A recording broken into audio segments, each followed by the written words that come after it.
बे समाव गोग्गो समाज आरो गोग्गो थासारि दानो थाखाय UPPL राजखान्थि हान्जानि लाइमोन गांखं बे लाइमोन गांखंआ BTC नि गुबुन गुबुन जिल्ला बेंगिरिनाव गोसोखांलाय गथायदों जे नोंथांमोना नुनो मोनदों जे BTC नि गुबुन गुबुन जायगाफोराव फुजा मेलानि मुङाव बे समाव जुवा गेलेनाय बा जुवा खेला होनायखौ नुनो मोनदों। आयेन बेरेखा माखासे थासारिफोरखौ नुनो मोनदों।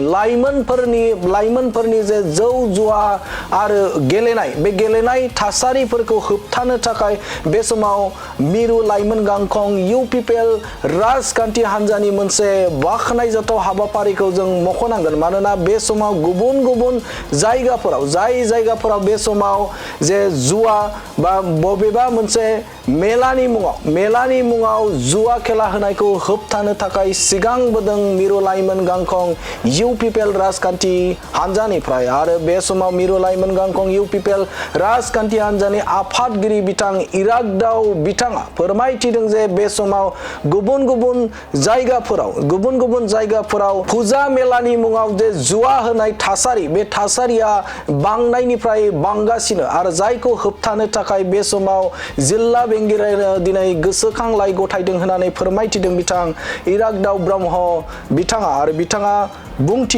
बिथाङा बुंथिदों जे थांनाय 5 बोसोराव UPPL राजखान्थि हान्जाया जेब्ला सोरखार सालायदोंमोन जे बेफोरबायदि आयेन बेरेखा फुजा मेलानि मुङाव जुवा खेला होनाय एबा जुवा गेलेनाय होनाय बे थासारिया गैयामोन आरो जोबस्रांदोंमोन आरो जायनि जोहै बे समाव सोलोंथाइ बिथिंनिफ्राय लानानै गासैबो बिथिङाव जौगासारदोंमोन BTC ओनसोला। नाथाय बावैसो सान सिगाङाव एबा BPF राजखान्थि हान्जाया जेब्लानिफ्राय पावाराव फैदों बै पावाराव फैनायनिफ्रायनो बेफोरबायदि थासारिया जोबोद बांनायनिफ्राय बांगासिनो दं आरो जायखौ होबथानो थाखाय एबा समाजखौ गोग्गो खालामनो थाखाय बे समाव BTC नि गुबुन गुबुन जिल्लायाव गोसोखांलाय गथायनाय एबा जुवानि बेरेखा गोसोखांलाय गथायनाय हाबाफारिया सोलिदों। आरो बे समाव BTC नि गाहाय खुंगिरि हाग्रामा महिलारि बिथांखौ खावलायदों जे बे बिथिङाव एबा जुवा खेला होनाय एबा फुजा मेलानि मुङाव जुवा खेला होनायखौ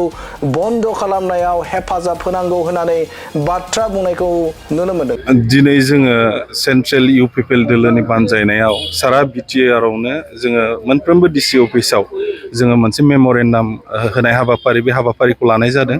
बे हाबाफारि लानायनि मेन उद्देश्यआ बेनो जे दिनैनि थारिखआव जोंनि समाजाव नुनो मोनदों जे मेलानि नामाव जे इलिगेलि जुवा जानाय जुवा खालामनाय बे हाबाफारिखौ जों नुबाय थानो मोनदों।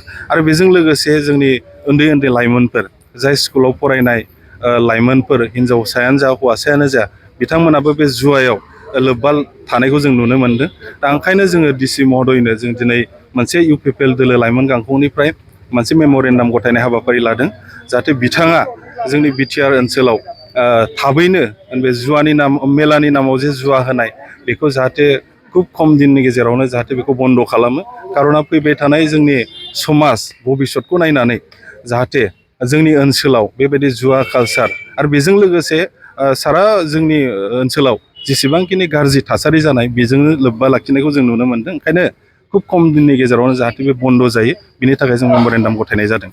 आरो बेजों लोगोसे जोङो BTC प्रसासन जाय दिनै हाग्रामा महिलारि बिथांनि दैदेननायाव जे BTC सरकार सोलिगासिनो दं बिथांमोननिसिमबो जोङो खावलायनाय जे थांनाय बोसोराव UPPL सरकारनि दिनाव खुनु बेबायदि जोङो मेलानि नामाव जोङो जुवा होनाय बेखौ नुनो मोनाखैमोन। 5 बोसोराव बे ओरैनो थांदों। खुनु मेलायाव जुवा होनाय बेखौ रावबो नुनो मोनाखैमोन। दा दिनै गोदान सरकार फैनाय लोगो लोगो अखानायैनिफ्रायनो जोङो जुवा होनाय बेखौ बयबो नुदों। आरो बेजों लोगोसे जोंनि लाइमोनफ्रा बेयाव जुरित्त थानानै दा बिमा बिफाखौबो जोङो प्रेसार होदों थाखा फैसानि थाखाय।